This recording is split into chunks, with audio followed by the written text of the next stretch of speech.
दीपक हमारे साथ phone line पर जुड़ चुके हैं। दीपक, गुड मॉर्निंग। बताएं कौन से स्टॉक पर राय लेंगे, कितने दाम पर आपने खरीदे हैं और कितने समय तक होल्ड कर सकते हैं? मैंने IRF से खरीदा हुआ 45 रुपीज के ऊपर। ओके। 160 शेयर खरीदे हुए हैं। तो मैं इसको लॉन्ग टर्म के लिए देखना चाहता हूँ, तो क्या है इसका लॉन्ग टर्म में? ठीक है, तो कर सकता हूँ मैं। ओके, तो IRFC 160 शेयर है जो 42.44 के दाम पर खरीदे हैं, तो काफ़ी अच्छा मुनाफा आपको इन पोजीशन पर हुआ है। राजेश, क्या राय होगी इस स्टॉक पर? देखिए, शॉर्ट टर्म के नजरिए से देखें तो अभी भी स्टॉक में थोड़ा सा वीकनेस है। कोई मेजर रिवर्सल साइन नहीं दिख रहा है। एंड अभी भी अगर आप देखें तो व्यूअर जो है प्रॉफिट में है। ये रिवर्सल कब आएगा बताना डिफिकल्ट होगा, तो सलाह होगी कि एटलीस्ट पार्शल जो है वो बुक कर सकता है। एंड अगर कोई भी डिप आता है फर्दर 130 120 के रेंज में, तो ओवरऑल 130 120 इसका बाइंग जोन है, तो वहां पे वापस री एंटर कर सकते हैं। तो शॉर्ट टर्म में कब रिवर्सल आएगा बताना डिफिकल्ट है, बट लॉन्ग टर्म के हिसाब से लोअर लेवल्स पे एक्यूमुलेट किया जा सकता है। ओके, तो चलिए यहाँ पर IRFC पर एक आउटलुक आपको मिलता हुआ। बीच हमारे साथ सुरभि फोन लाइन पर जुड़ चुकी है। Surabhi, good morning. बताएं कौन से स्टॉक पर राय लेंगी आप? मैम रेलटेल पर कितने शेयर है, कितने दाम पर खरीदे और कितने समय तक आप होल्ड कर सकते हैं? मैम रेलटेल 500 क्वांटिटी है, 660 की बाइंग है। ओके, और कितने समय तक होल्ड कर सकते हैं? Ma'am 6 month.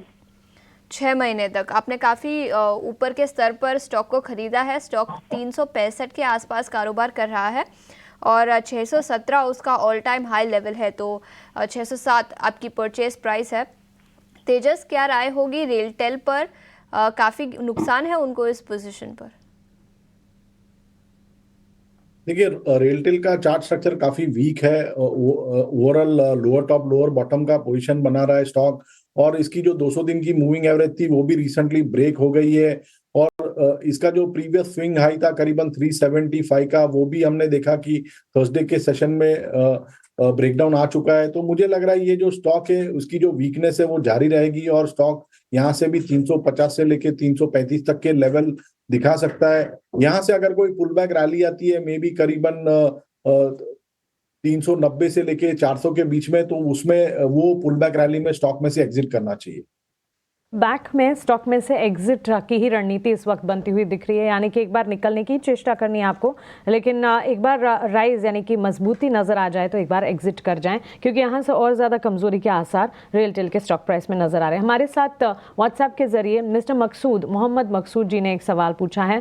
कोलगेट पामोलिव के 15 शेयर्स इन्होंने खरीदे हैं। अपने खरीदारी के स्तर जो हैं 3260 के बता रहे हैं। कोलपाल इनफैक्ट राजेश, FMCG प्लेयर्स की ही अगर बात करें, कोलगेट पर्टिकुलरली नतीजों में मुनाफे के फ्रंट पर हमने मजबूती देखी थी, रेवेन्यूज भी बड़े थे, लेकिन अदरवाइज कंजम्पशन थीम है जहां पर हम देख रहे हैं थोड़े से रूरल और अर्बन डिमांड के चलते फ्लक्चुएशंस नजर आ रहे हैं। इन्हें भी नुकसान हो रहा है, करीब 7500 का, 2700 के आसपास ये स्टॉक ट्रेड करता हुआ, और इन्होंने खरीदा है 3260 के लेवल्स पर। क्या राय होगी? देखिए, जैसे आपने हाईलाइट किया है, पूरे FMCG स्पेस में काफी अच्छी प्रॉफिट बुकिंग देखने को मिली है। ओवरऑल अगर आप जून या जुलाई का अगर प्राइस स्ट्रक्चर देखें तो 2600 के आसपास ट्रेड कर रहा था, एंड फिर वहां से एक अच्छी रैली आई थी 3800 तक, एंड फिर एक लास्ट कपल ऑफ मंथ्स में वापस प्रॉफिट बुकिंग देखने को मिल रहा है FMCG सेलिंग की वजह से।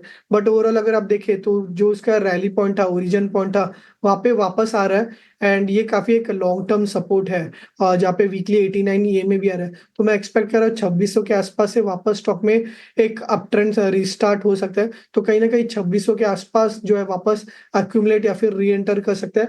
हाई साइड में अगर आप देखिए तो 3150 3200 के आसपास रेजिस्टेंस रहेगा, जो भी पुल बैक रैली आता है तो 2600 के आसपास वापस एंटर कीजिए, और 3150 3200 के आसपास प्रॉफिट बुक करने की राय होगी। 600 के लेवल्स पर एंट्री और 3200 तक का जाने का भी दमखम रखता है स्टॉक, लेकिन इंतजार जरूर करना पड़ेगा। उन स्तरों पर एक बार एग्जिट के बारे में भी सोचा जा सकता है। कोलगेट पामोलिव पर ये राय आपको मिलती हुई फिलहाल